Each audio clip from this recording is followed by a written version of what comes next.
At 52, I opened my pantry one Saturday morning and realized something that made me feel a little foolish. I had enough food on those shelves to get through weeks of meals, maybe longer, yet somehow I was still coming home from the grocery stores every 7 days with another $100 worth of food. There were 6 boxes of pasta lined up behind the cereal, 4 jars of peanut butter, canned tomatoes stacked 2 rows deep, bags of rice I had forgotten buying, coffee tucked behind coffee, and enough canned beans to make chili for half the neighborhood. And the strange part was that almost everything in there had been purchased. Because I thought I was saving money, I had bought it on sale, used a digital coupon, grabbed an extra package because the store offered 2 for 1, or told myself that prices might be higher next month, so buying more today had to be the responsible thing to do. But standing there looking at those shelves, I finally saw the other side of that habit. Every extra jar and box represented money I had already spent on something I might not use for months. Money that could have stayed in my checking account, gone toward a utility bill, added to savings, or simply given me more breathing room before the next paycheck. And that was when I realized my pantry was not just storing food, it was storing cash. Except unlike money in a savings account, those dollars could expire, go stale, get forgotten, or be replaced by another sale before I ever used what I had. For years I had believed that being frugal meant buying as much as possible whenever the price looked good. If pasta sauce dropped by $1, I wanted 8 jars. If coffee was on promotion, I bought 3 bags. If paper towels were advertised as a warehouse-size bargain, I convinced myself that buying the biggest package was practically the same as earning money. But in reality, a discount only saves you money if you actually needed the quantity you bought. Otherwise, the store simply persuaded you to spend more today in exchange for the feeling that you saved something tomorrow. And grocery shopping in America in 2026 made that temptation even stronger. Because prices are still unpredictable enough to make people nervous, food at home prices are still higher than they were a year ago overall, but not every category is moving in the same direction. Some produce and beverages have climbed faster. Dairy has been relatively softer. Meat prices can move very differently from eggs or cereal. So the old idea of seeing a sale and automatically stocking up on everything stopped making sense to me. I could not predict exactly what every grocery would cost next month, but I could predict something far more useful: how quickly my family actually used it. That became the question that changed my pantry. Instead of asking, how much should I buy while this is cheap, I started asking, how much do I need to get me to the next reasonable sale? Not the lowest price in history, not some perfect bargain I might never see, just the next normal opportunity to buy again at a decent price. If I already had 2 jars of sauce and we used 1 jar a week, I did not need 10 more just because they were discounted. I needed enough to carry us comfortably until another promotion appeared, maybe 3 or 4 jars, not 12, if I had a month's worth of oatmeal. Buying another 3 months, because the shelf tag was yellow, did not automatically make me smart. It might simply mean I had turned a grocery deal into inventory, and the more I thought about it, the more I realized I had been shopping as if every sale might be the last sale I would ever see. But grocery stores run promotions constantly. Manufacturers rotate discounts. Supermarkets compete with one another. Seasonal prices change. Store brands go on special, and the same categories tend to come around again. I did not need to build a bunker. I needed to build a bridge. Enough food to carry me from today's good price to the next good price, with a small cushion for life getting messy. Once I adopted that idea, something surprising happened. My pantry started getting smaller, but I felt more prepared. I could see what I owned. I stopped discovering expired cans in the back. My grocery trips became easier to plan, and I stopped feeling that little rush of panic every time a sale sign appeared, because I finally understood that the goal was not to own the most food for the lowest possible unit price, The goal was to keep enough food moving through my home at the right pace without letting my money sit untouched on a shelf for 6 months. And that was the beginning of what I now call my next sale rule. A simple rule that completely changed how much I bought, how much space I needed, and eventually, how much money I kept. The next thing I did was embarrassingly simple. I stopped guessing how much food we used and started paying attention. Because for years I had been buying groceries based on feelings. I felt like we went through cereal quickly. I felt like we always needed more coffee. I felt like canned beans disappeared fast. But when I actually watched what happened over several weeks, the truth was very different. One jar of peanut butter lasted almost 3 weeks. A bag of rice lasted closer to a month. Oatmeal disappeared faster than I expected. Coffee was gone every 10 or 11 days. Canned tomatoes moved steadily because I used them in soups, pasta sauce, chili, and casseroles. But certain snacks could sit untouched for weeks after the first few days of excitement, and that small exercise completely changed how I thought about stocking up, because once I knew the pace of consumption, I could finally calculate how much I really needed to reach the next sale. My rule became simple. What I already have, plus what I buy today, should equal enough to get me comfortably to the next good buying opportunity, with a small emergency buffer, no more. If I use 1 jar of pasta sauce a week and already have 2 jars, then even if the store has a great promotion, I probably only need another 2 or 3 jars to cover the next few weeks, not 8, not 10, not an entire shelf. If I use 1 container of oatmeal every 2 weeks and already have 1 unopened, buying 6 more because they are marked down does not make me more frugal. It just means I have tied up money in breakfast food that I will not need for months. And this mattered even more with items that could spoil or lose quality. Fresh produce taught me that lesson quickly. There is no victory in getting strawberries at a great price if half the container ends up soft in the back of the refrigerator. There is no savings in buying 3 bags of salad because they are 2 for $5 if 1 bag gets thrown away unopened. And there is definitely no bargain in buying more vegetables than I can realistically cook before they decline.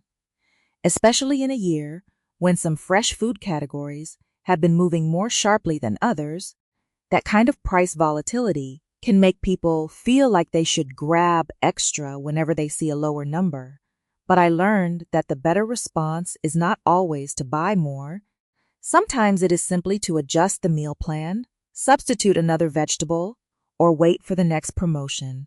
I started doing the same thing with household goods, laundry detergent, paper towels, dish soap, aluminum foil, trash bags.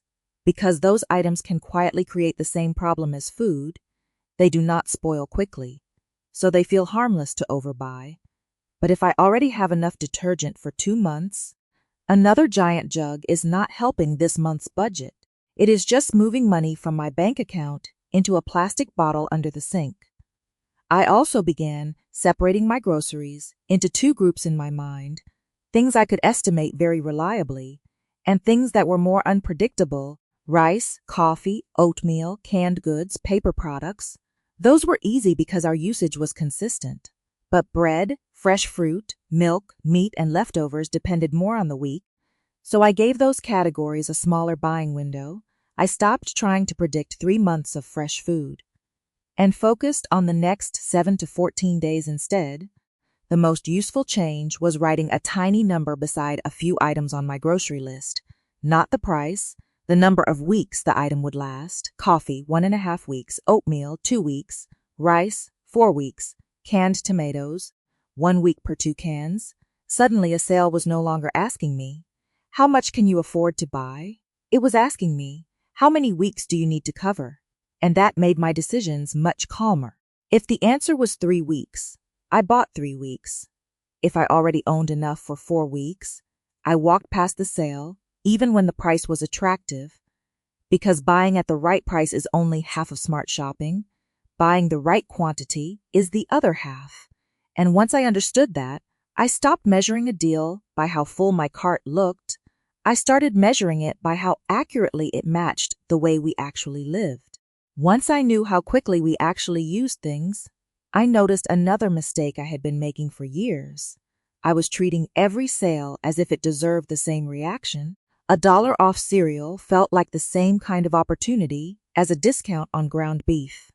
A lower price on canned beans felt just as urgent as a deal on coffee, and I would stock up almost automatically. But the more I paid attention, the more obvious it became that different groceries needed completely different rules. Because some prices were relatively stable, some moved up and down constantly, and some foods could punish me for buying too much simply because they did not last very long. So I started thinking about my groceries in 3 loose groups, not because I wanted another complicated system, but because I needed a way to stop reacting emotionally every time I saw a sale tag.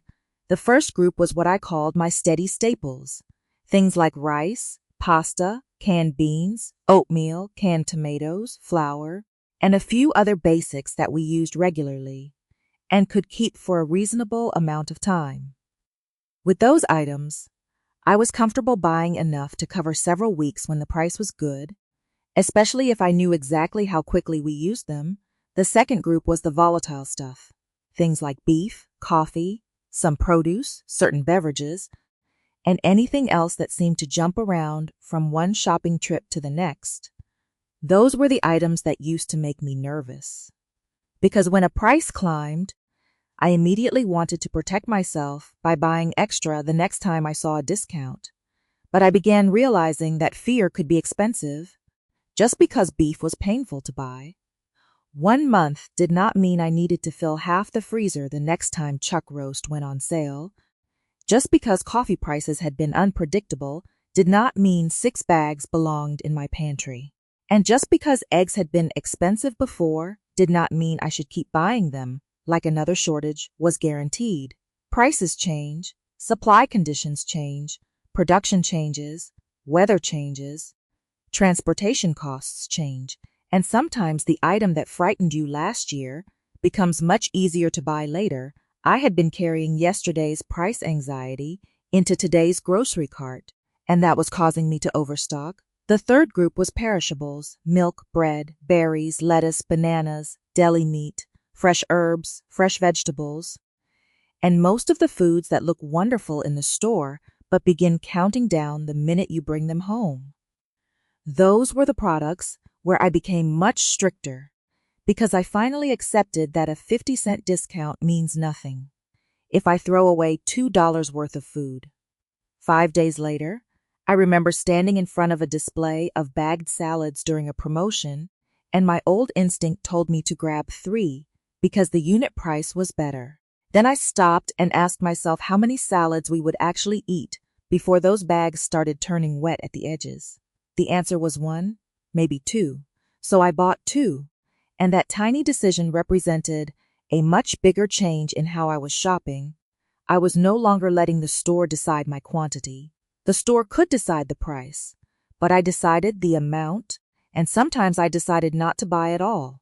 If broccoli was expensive that week, I bought cabbage. If berries were high, I bought apples. If beef did not fit the budget, I cooked chicken, beans, eggs, or a pasta meal instead. And that flexibility turned out to be more powerful than stockpiling, because I no longer needed to predict which grocery would become expensive next. I simply needed enough options in the house to adapt. That became especially important in 2026, when grocery prices could be calmer overall than during the worst inflation years, but still behave very differently from category to category. One aisle might look almost normal, while another made you stop and stare at the shelf tag. And that is why I stopped using one stock-up rule for everything. A stable pantry staple could earn a 4-week supply. A volatile item might get a smaller buffer unless the price was truly exceptional. And perishables usually had to justify themselves against the actual meals on my calendar, not against the size of the discount. This also helped me stop confusing a low price with an emergency. Every yellow tag was not a signal to act. Every temporary markdown was not a once-in-a-lifetime chance. Grocery stores would still exist next week, sales would return, other foods could substitute, and I did not have to solve the next 6 months of inflation during one Saturday morning shopping trip. Once I accepted that, grocery shopping became much quieter in my head. I stopped feeling like I was competing against the future, and I started making decisions based on what my household would realistically eat before the next good opportunity came around. Once I stopped buying huge quantities just because something was on sale, another part of my grocery routine suddenly looked ridiculous. I had been driving all over town, trying to save $2 here and $4 there. I would see chicken advertised at one supermarket, coffee discounted at another, detergent on promotion at a warehouse club, and produced slightly cheaper at a discount grocer across town. And in my mind, I was adding up all the savings. But I was not adding up the cost of getting those savings. At 52, I finally started looking at the entire grocery trip instead of just the shelf price, because a cheap package of chicken is not really cheap if I burn fuel driving 20 minutes out of the way, walk through another store where I buy 3 things I never planned to buy, and spend another 45 minutes of my Saturday chasing a deal that saved me $4. That became especially important in 2026. Because transportation costs still matter throughout the American food system, fuel prices affect what households pay to drive, but they also affect farmers, distributors, refrigerated trucks, delivery fleets, and the stores that move food hundreds or sometimes thousands of miles before it reaches our kitchens. And when fuel costs rise, those pressures do not always show up immediately on one price tag, but they work their way through the system. I started thinking about that every time I considered crossing town for a sale. If I could save $6, but the trip required extra gasoline, extra time, and exposed me to another store full of temptations, was I really $6 ahead? Sometimes the answer was yes, especially if I could combine several errands in the same area. But sometimes the answer was clearly no. So I created another simple rule. A sale had to save more than the trip cost me, and I did not mean gasoline alone. I counted my time, the distance, the likelihood of impulse purchases, and whether I was already going near that store for another reason. If a supermarket 5 miles away had coffee for $2 less, and I was already passing it after a doctor's appointment, that was a useful sale. If I had to make a special 20-mile round trip for one discounted item, I usually skipped it. This was a big change because I used to take pride in knowing which store had the lowest price on everything. Now I cared more about which combination of stores gave me the lowest total cost with the least wasted time. Most weeks that meant one main grocery store and occasionally one secondary stop, not 4 stores in one afternoon. And I began applying the same logic to membership clubs, because warehouse stores can absolutely offer strong unit prices, but the membership fee, the drive, the larger package sizes, and the temptation to buy things in bulk all have to be part of the calculation. If I went in for paper towels and came out with $90 worth of snacks, frozen appetizers, and an enormous container of something we barely used, the paper towels were not the bargain I thought they were. I also started paying closer attention to the final receipt instead of only the shelf label. Because grocery taxes in the United States are not identical everywhere, some states exempt many groceries from state sales tax. Some apply reduced rates, and local rules can differ. Prepared foods can be treated differently from basic groceries. So 2 families buying the same basket in 2 different parts of the country may not pay exactly the same amount at checkout. I did not need to become a tax expert. I just needed to understand what happened where I lived, because the number on the shelf was not always the number leaving my bank account. The same was true with delivery services. I had occasionally convinced myself that online grocery shopping was saving money because I could see my cart total as I shopped. And sometimes it did help me avoid wandering through the aisles. But delivery fees, service charges, tips, and occasionally higher item prices could change the equation. So I treated convenience like any other grocery expense. Sometimes it was worth paying for, especially during a busy week or when transportation was difficult, but I wanted to know what I was paying for that convenience. Instead of pretending it was free, all of this led me to a much better question. Instead of asking, where is this one item cheapest, I started asking, what is the cheapest complete week? That meant looking at the meals we planned to eat, what was already in the pantry, which store had enough of the items we actually needed at reasonable prices, how far I had to drive, and whether another stop would genuinely save enough to justify itself. And once I began shopping that way, something unexpected happened. I spent less time hunting bargains, but became better at saving money, because I stopped confusing activity with progress. Driving to 3 stores felt frugal. Clipping 20 digital coupons felt frugal. Bringing home a trunk full of discounted products felt frugal. But none of those things mattered if my total household spending was still too high. The goal was not to win every individual grocery purchase. The goal was to get through the week with good food, little waste, fewer unnecessary trips, and as much money left in my account as possible. And that was when my next sale rule became bigger than the pantry. It became a way of measuring the real cost of every buying decision. By this point, I had stopped chasing every sale. I knew roughly how fast we used most of our regular groceries, and I had learned that a cheap price did not automatically justify another trip across town. But there was still one problem left. I needed a way to keep the pantry from slowly filling back up again, because old habits have a way of returning when you are tired, distracted, or standing in front of a big red sale sign. So I gave almost every frequently purchased item something I had never given it before, a maximum quantity, not a minimum, not a goal to reach, but a line I would not cross unless there was a very good reason. For pasta sauce, maybe that number was 5 jars. For canned tomatoes, 8 cans. For oatmeal, 3 containers. For coffee, enough for about a month. For laundry detergent, 1 open bottle and 1 backup, and the numbers were not based on how much shelf space I had.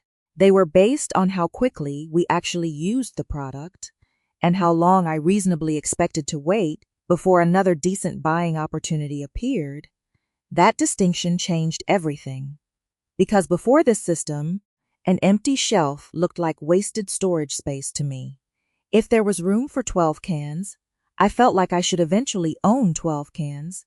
Now an empty shelf felt like money I had not spent yet, and I began to appreciate that space. I used a very simple mental calculation. How much do I have right now? How much do we use in a normal week? How long do I want this supply to last? And what small buffer would make me comfortable if plans changed? That was it. No complicated inventory software. No spreadsheet taped to the refrigerator. Just enough awareness to know when enough was enough. For example, if we used 1 jar of pasta sauce each week, I had 2 jars at home, and I thought another good promotion would probably come around within 3 or 4 weeks.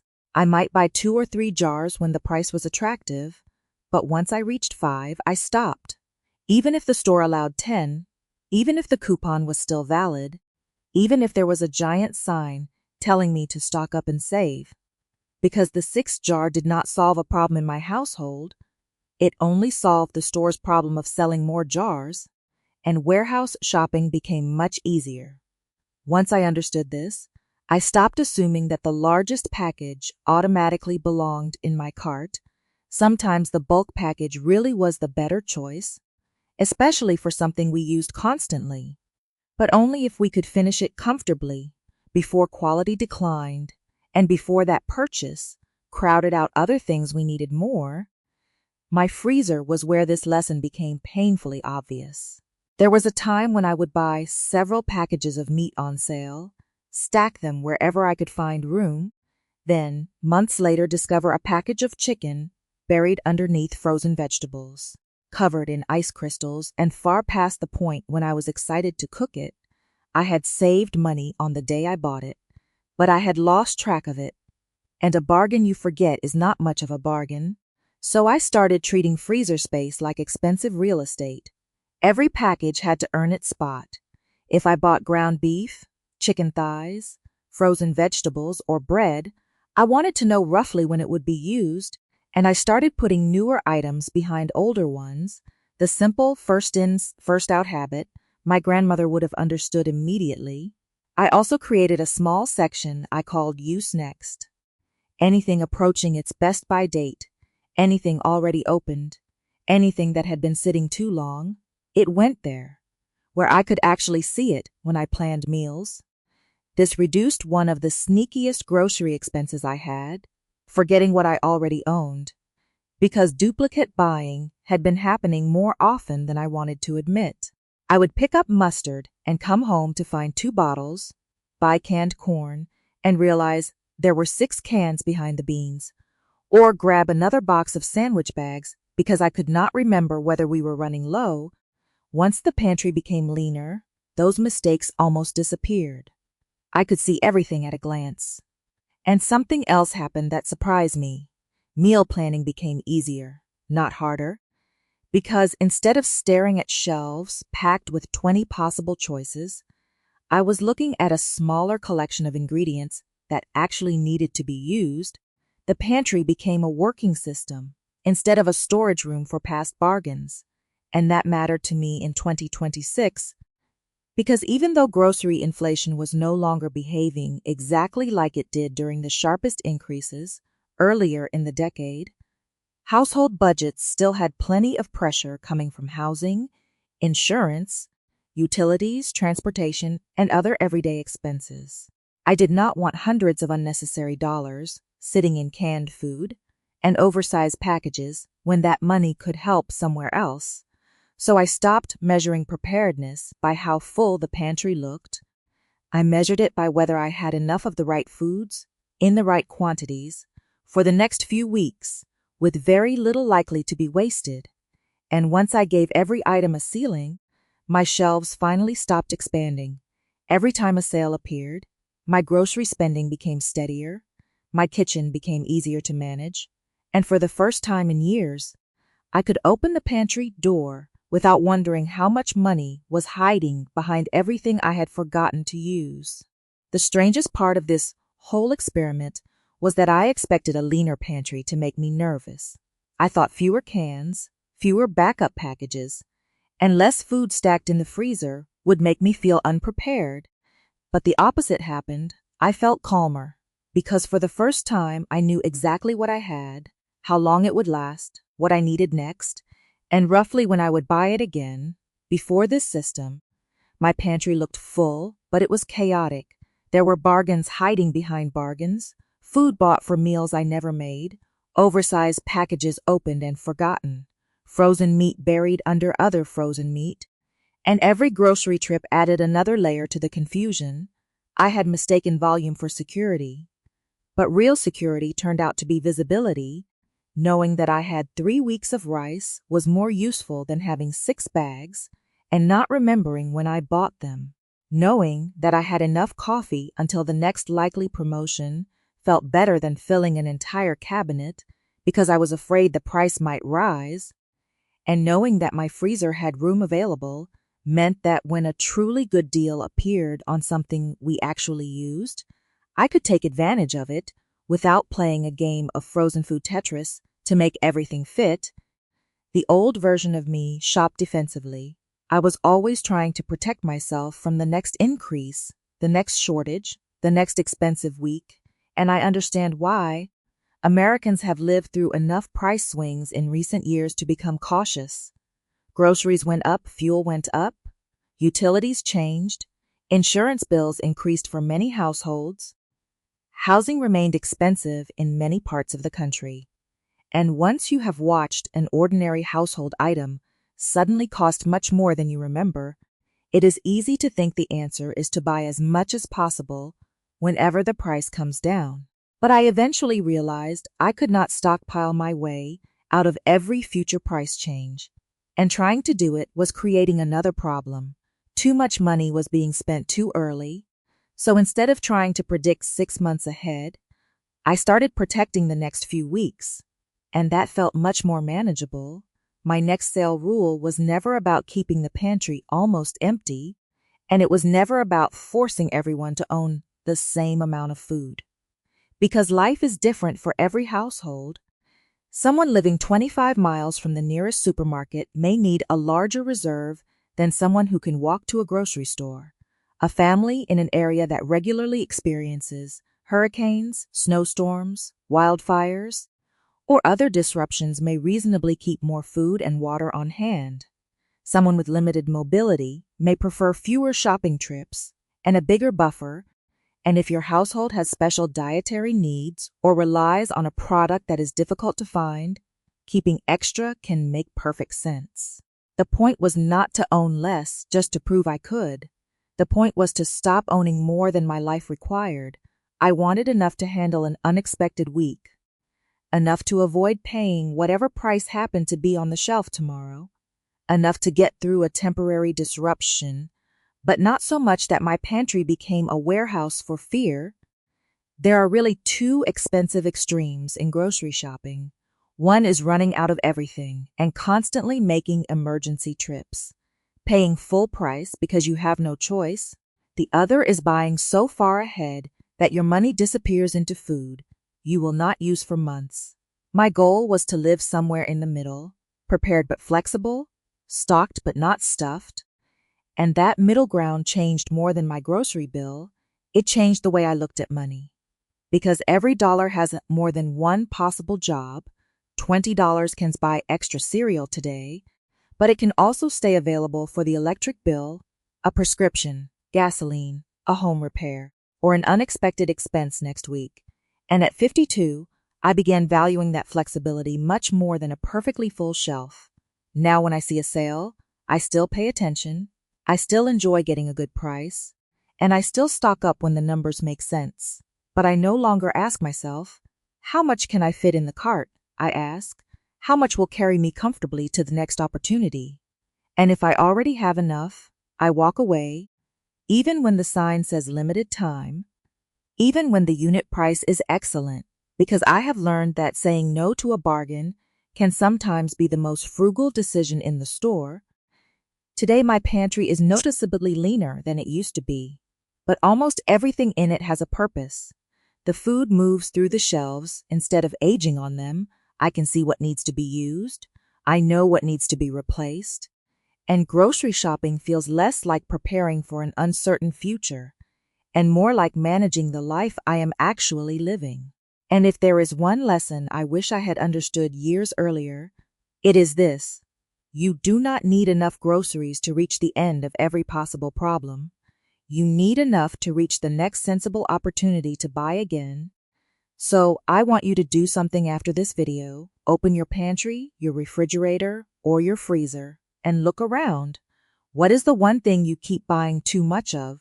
And what is the one item you somehow always run out of before the next sale? Tell me in the comments, because I would love to see which products are causing the most trouble in other households. And your answer might help someone else rethink the way they shop too. If you enjoy practical ways to make your money go further without turning everyday life into a complicated budgeting exercise, subscribe and join me for the next video. And this week, try the next sale rule with just one grocery item. Do not change your entire pantry overnight. Pick one thing you buy regularly. Figure out how quickly you actually use it. Buy only enough to reach the next reasonable sale and see what happens. Because sometimes the best feeling of abundance is not having shelves packed to the ceiling. It is knowing you have enough and knowing your money is still there when you need it.